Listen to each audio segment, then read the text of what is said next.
She chose him. These are the consequences of her choice.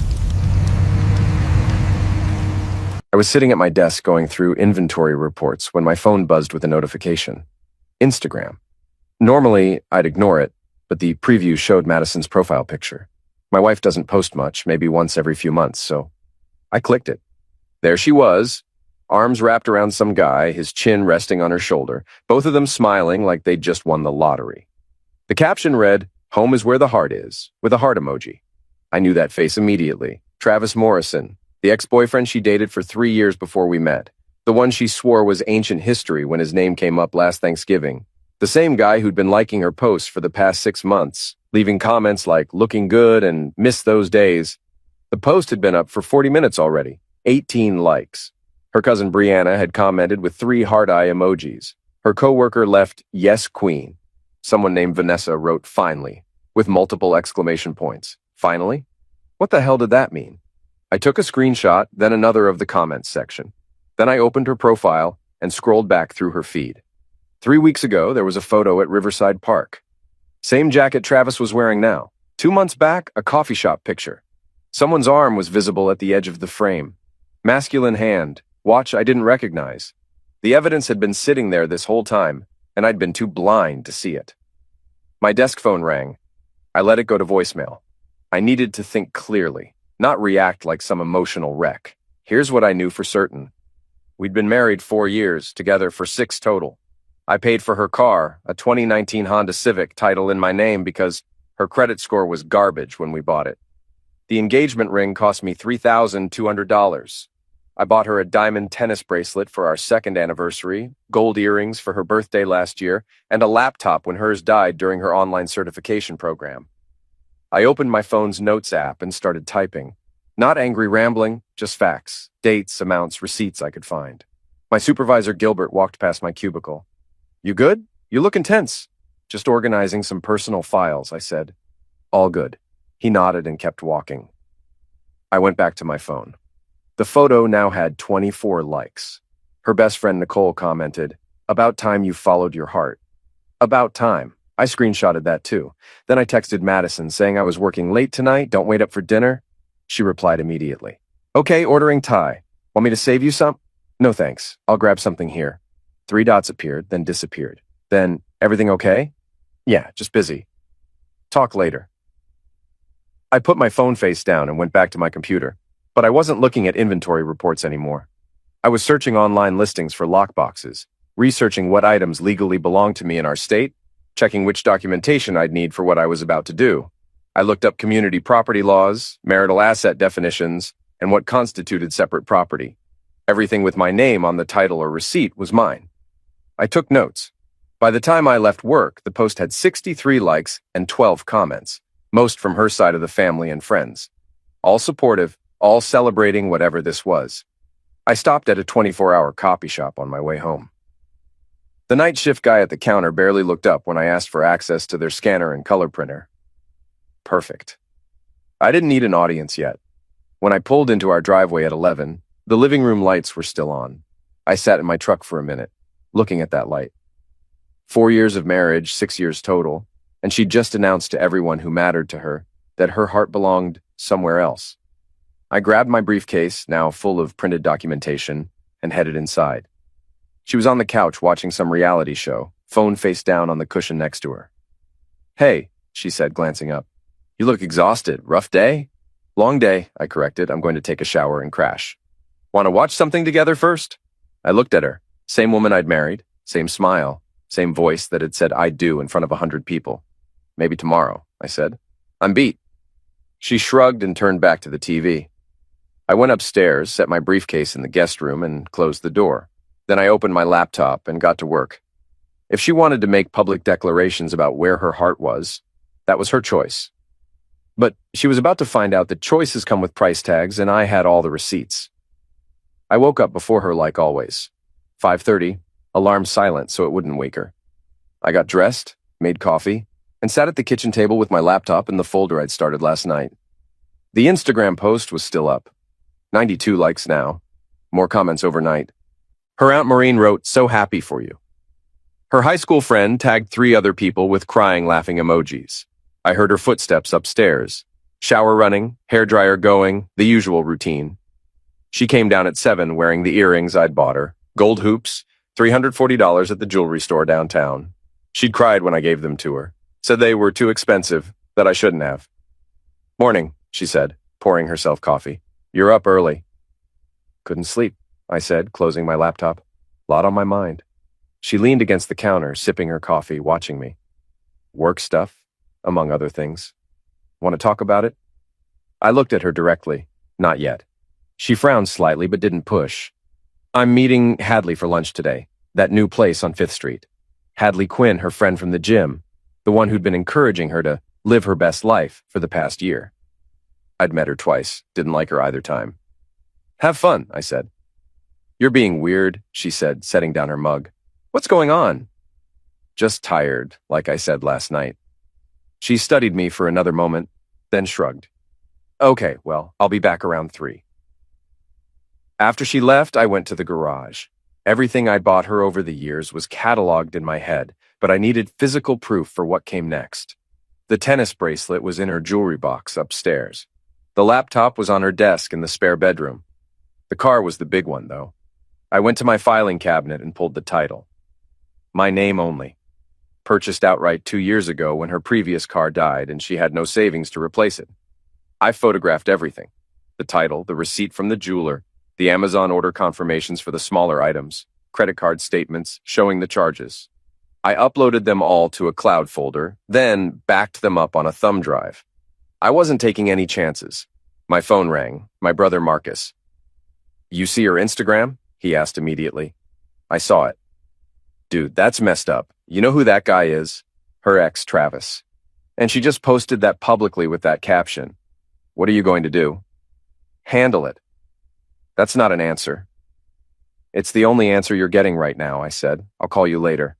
"Don't do anything stupid." "I won't do anything stupid," I promised. But I'm also not doing nothing. I hung up and went back to my documentation. By noon, I had every major purchase itemized, photographed, and verified with receipts. I created a simple spreadsheet listing each item, purchase date, amount spent, and current estimated value.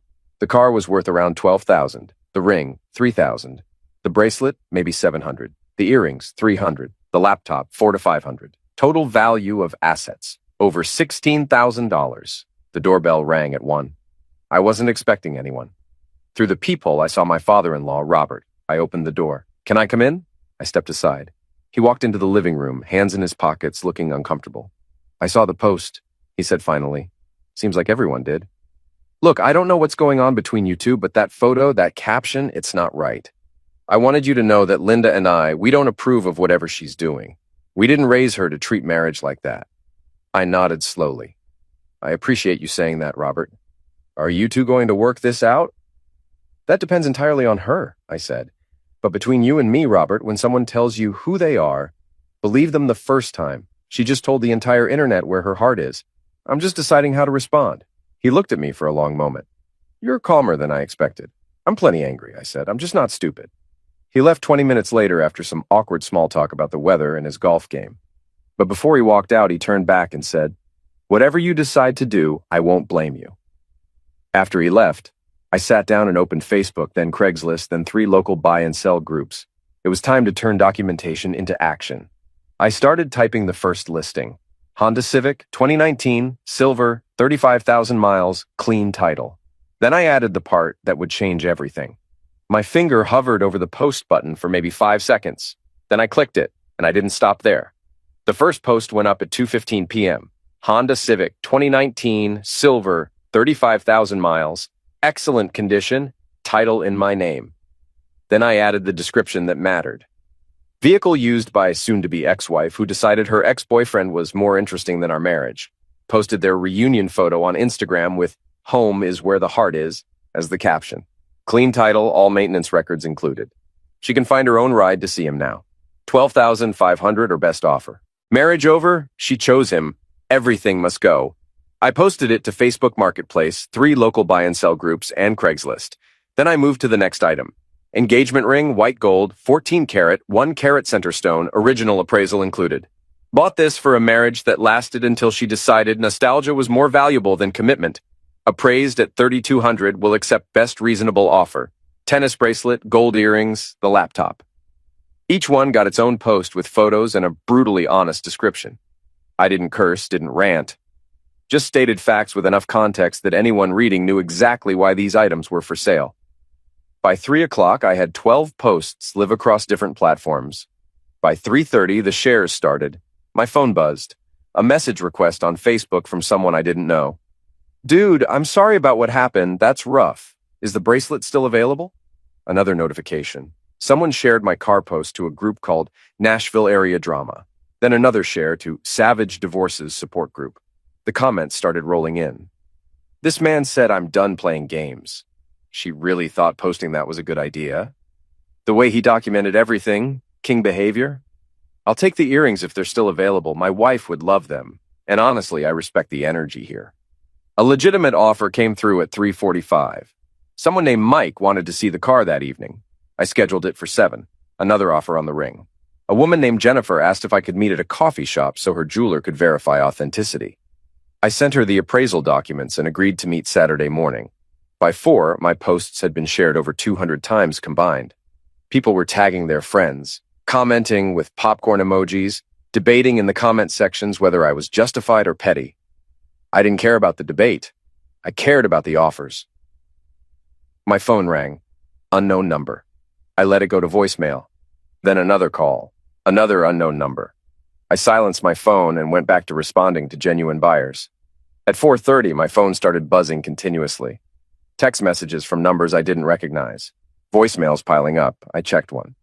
Hi, this is Patricia from Channel 5 News. We saw your post circulating online and would love to speak with you about your story. Please call me back. I deleted it. Another voicemail. This one from her sister, Chelsea.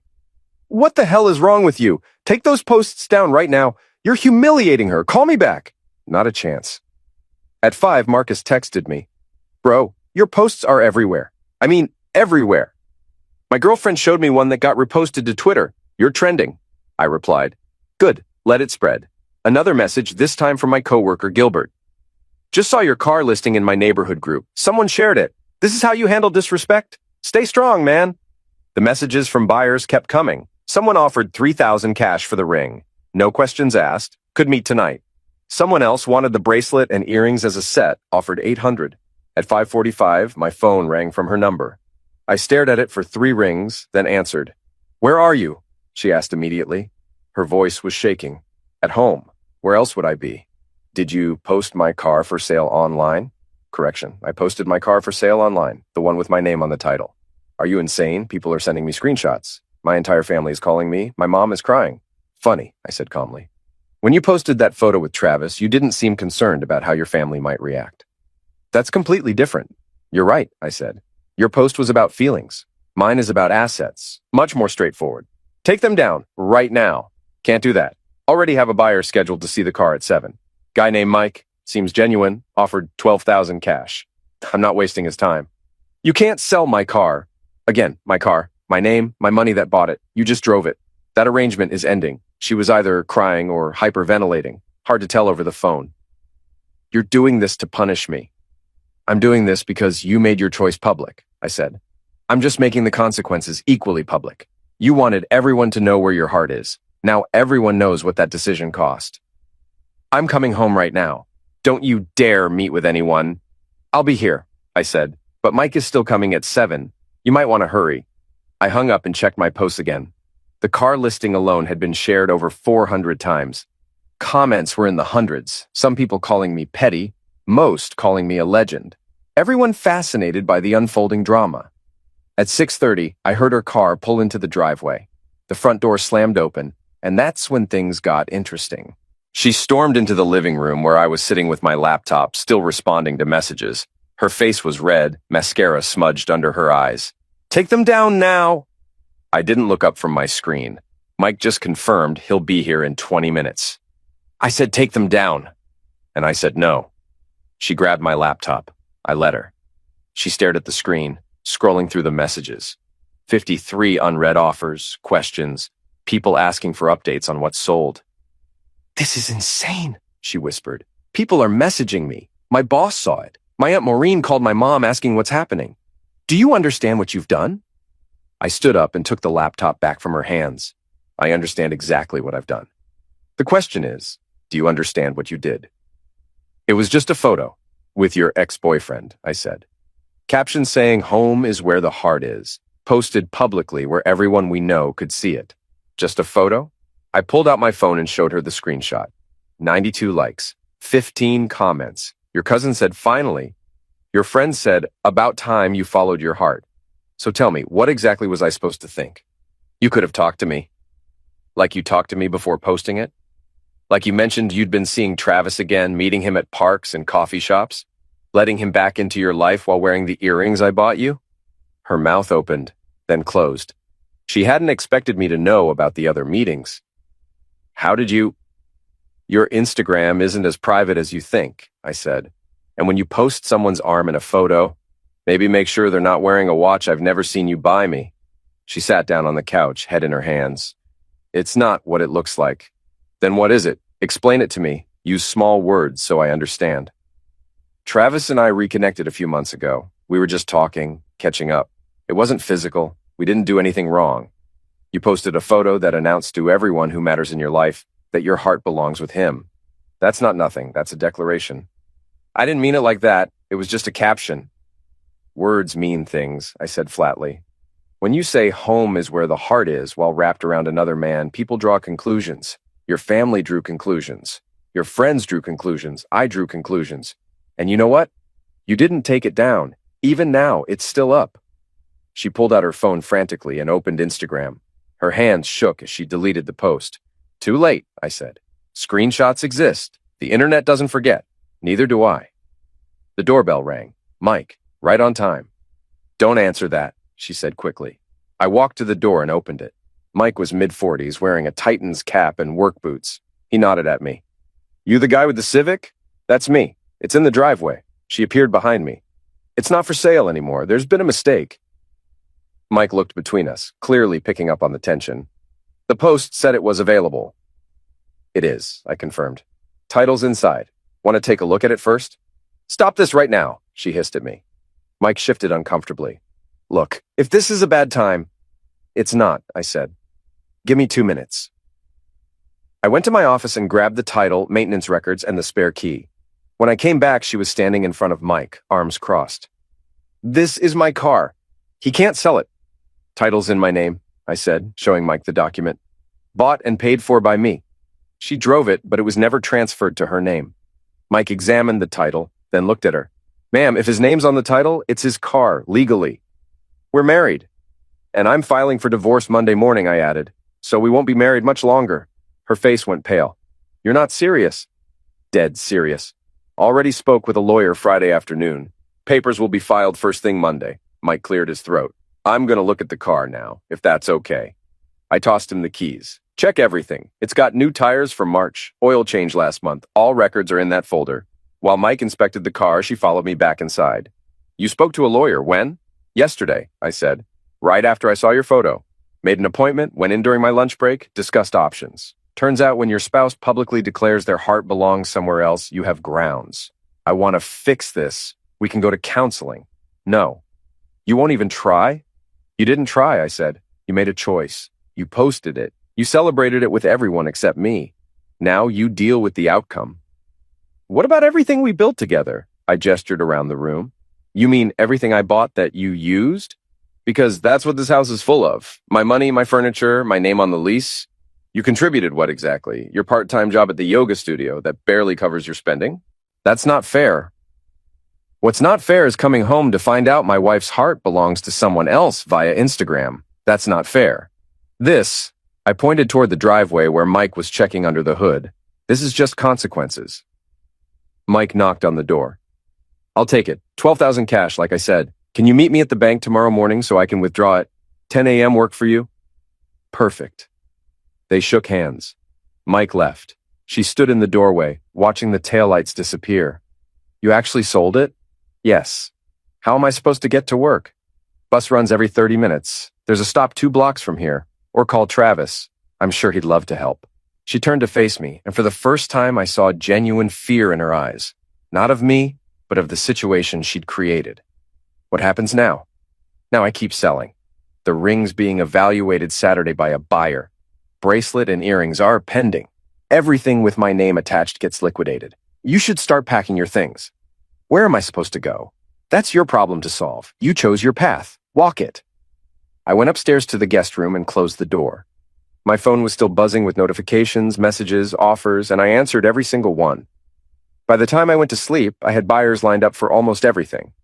Saturday morning, I met Jennifer at a coffee shop on 12th Avenue.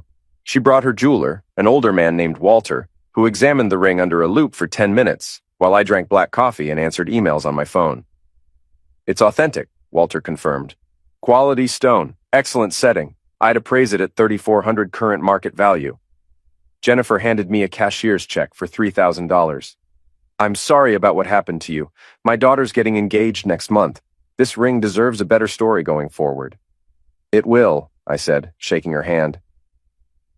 When I got home, she was sitting at the kitchen table with her mom, Linda, and her sister, Chelsea. An intervention, how predictable. We need to talk, Linda started. Nothing to talk about, I said, walking past them to the stairs. Chelsea stood up, blocking my path. You embarrassed her in front of everyone. Family, friends, co-workers. Do you have any idea what you've done? I know exactly what I've done. Question is, do you know what she did? Did she show you the photo she posted? Linda's face tightened. We saw it. It was inappropriate, yes, but it didn't warrant this level of retaliation. Retaliation? I sold items that belonged to me. Last time I checked, that's not illegal. You humiliated her publicly, Chelsea snapped. She humiliated our marriage publicly first, I said. I just responded in kind. Don't start fires if you can't handle smoke. Madison came down the stairs, eyes red from crying. Can we please just talk alone? We already talked. You know where I stand. I deleted the photo. I blocked Travis. I'll do whatever you want. You blocked him after you got caught. That's not remorse. That's damage control. Linda stepped forward. She made a mistake. Marriage is about forgiveness. Marriage is also about respect, loyalty, and not publicly declaring your heart belongs to your ex. She broke those rules, not me. So you're just going to throw away 4 years? Chelsea challenged. She threw them away when she posted that photo, I said. I'm just cleaning up the wreckage. I went upstairs to pack more of my things. I'd already signed a lease on a small house across town. 2 bedrooms, decent yard. Move-in ready by Wednesday. The landlord, a guy named Griffin Shepard, didn't ask questions when I explained I needed a place fast. Just ran my credit, which was excellent, and handed over the keys. By Sunday afternoon, most of my clothes were packed. My electronics, important documents, everything that mattered was in boxes in my truck. She watched from the bedroom doorway as I worked. You're actually leaving? Tuesday, I said. Movers come Wednesday for the furniture I'm taking. Which furniture? The couch I bought before we got married, the desk from my office, TV from the guest room, anything with my name on the receipt. You're taking the couch? Unless you've got $1,200 to buy it from me. She didn't. Monday morning, I filed the divorce papers. The clerk processed them efficiently, no drama. By Monday afternoon, she was served at work. Her sister called me screaming about how I'd embarrassed Madison at the yoga studio in front of clients. She could have been served at home, I said calmly. But she wasn't there when the process server came by. Not my problem. You're being vindictive. I'm being efficient. There's a difference. By Tuesday, the remaining items had sold.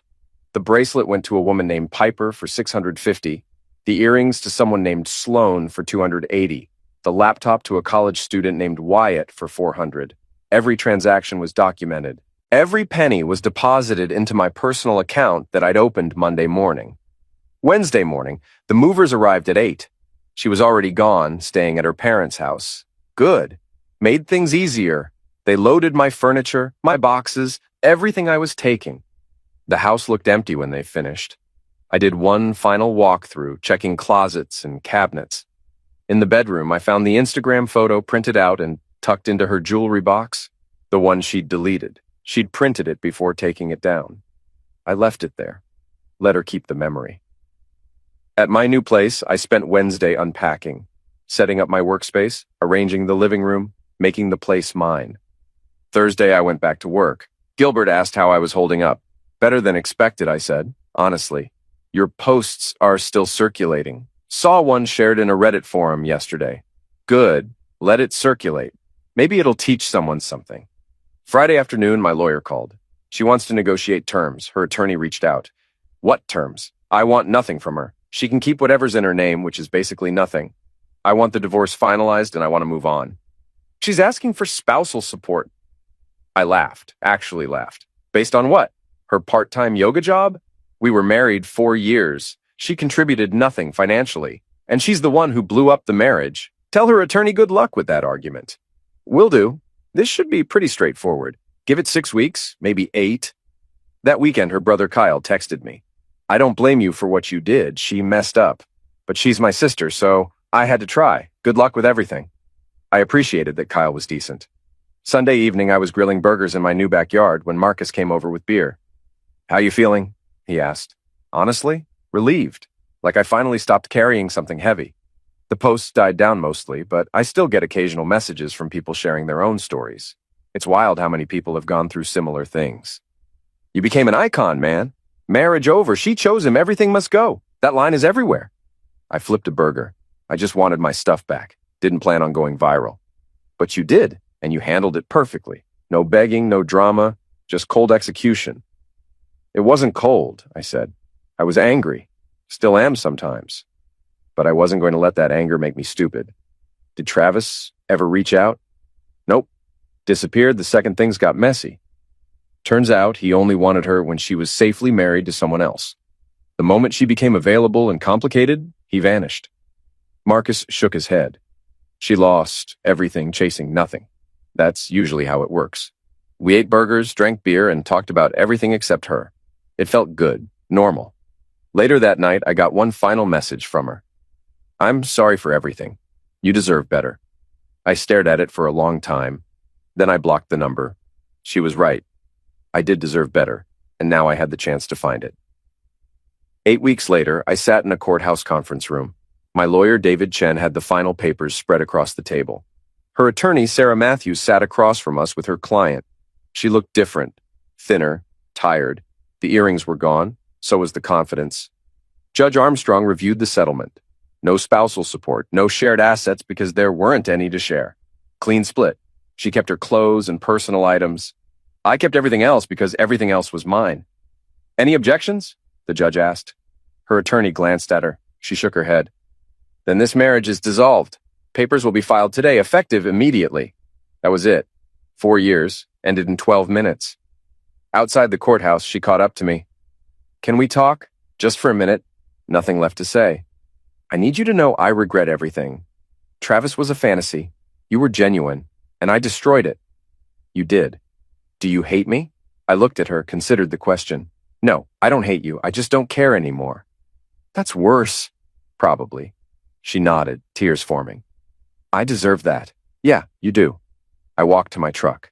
Marcus was waiting, leaning against the passenger door. Done? He asked. Done. We drove back to my place. The house felt like home now. I'd painted the living room, bought new furniture with the money from selling her stuff, had a small gathering last weekend. Friends from work, couple guys from the gym, normal life. My phone buzzed. A text from Mike, the guy who bought the car. Just wanted to say thanks again. My daughter loves it. Passed her driving test yesterday. You gave us a good deal, despite everything. I smiled and texted back. Glad it's being appreciated. Marcus cracked open a beer, handed me one. So what now? Now I work. I live. I move forward. Maybe date eventually. Maybe not. No rush. The posts still pop up sometimes. You're a legend in the divorce community. I didn't want to be a legend. I just wanted people to understand that respect isn't negotiable. She made a public statement about her priorities. I made a public response about mine. Think she learned anything? Don't know. Don't care. That's her journey now. We sat on my back porch as the sun set. Birds chirping, neighbors mowing lawns, normal suburban sounds, peace. She'd wanted to show the world where her heart was. I'd shown the world what happens when you disrespect someone who knows their worth. No begging, no second chances, no tolerance for betrayal, just consequences delivered with precision. And when the dust settled, I was the one who came out whole. She chose him. I chose myself. Best decision I ever made.